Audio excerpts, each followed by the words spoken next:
Dalam mengurus emosi kesedihan ini, antara perkara yang menyebabkan kesedihan adalah mengalami mimpi yang menakutkan. Bismillahirrahmanirrahim. Assalamualaikum warahmatullahi wabarakatuh. Apa khabar saudara penonton yang dikasihi Allah? Dalam hidup kita ni ada banyak perkara yang boleh menyebabkan kita boleh menjadi sedih.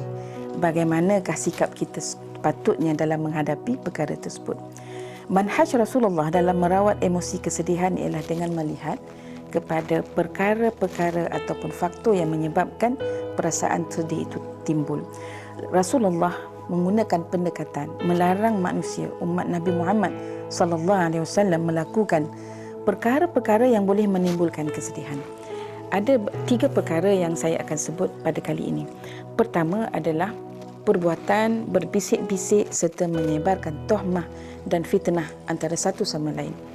Saudara penonton yang dikasihi Allah, perbuatan seperti mengumpat atau tindakan 2 individu yang saling berbisik dan menyebarkan satu cerita kepada satu cerita, menambah cerita yang pendek menjadi cerita yang panjang, memburukkan cerita yang buruk kepada keadaan yang lebih buruk, semua ini adalah perbuatan yang akan membuka luas pintu tipu daya syaitan, dan juga syaitan akan membelit kita dengan perasaan-perasaan emosi yang negatif. Dan apatah lagi sekiranya tohmah ini adalah dilakukan ke atas orang-orang yang beriman. Pada hari ini, saudara pendengar yang dikasihi, saudara penonton yang dikasihi, perbuatan kita nak menularkan khabar angin, fitnah dan juga tohmah adalah menjadi jauh lebih mudah. Dan dengan sekelip mata saja, jari kita yang menekan di atas media sosial ini telah menyebabkan beribu-ribu orang mungkin mengalami kesedihan, menyebabkan beberapa orang terus terperosok dalam emosi kesedihan tersebut. Allah mengatakan bahawa innaman najwa minasyaitan, perbuatan berbisik-bisik antara satu sama lain itu adalah perbuatan daripada syaitan.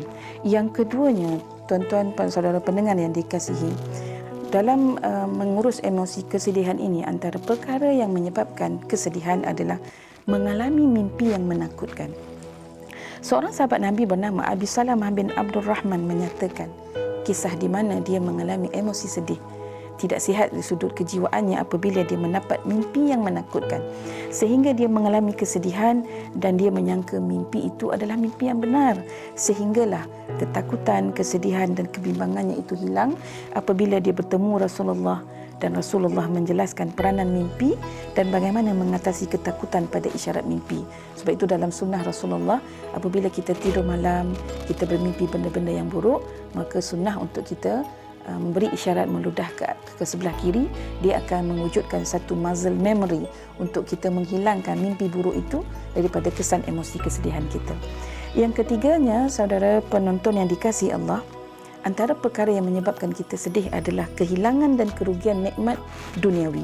Dan inilah yang selalu menjadikan air mata kita tumpah apabila kita diuji Allah dengan segala kekurangan harta, kehilangan orang yang kita sayang, dan juga kita kerugian dalam perniagaan dan seumpamanya.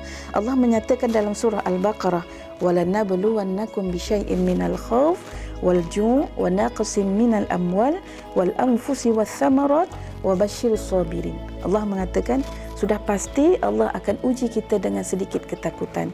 Allah uji kita dengan kekurangan rasa kenyang, lapar. Allah uji kita dengan kekurangan harta. Allah uji kita dengan perasaan kejiwaan kita, dan juga Allah uji kita dengan kekurangan dari sudut hasil-hasil tumbuhan yang kita usahakan. Kesemua perkara ini adalah perkara-perkara yang lazim berlaku dalam kehidupan kita sebagai seorang Muslim. Apabila kita sedih, kita koreksilah apakah punca kesedihan kita, sama ada datang daripada perkara yang pertama, perkara yang kedua atau perkara yang ketiga. Wallahu ta'ala a'lam.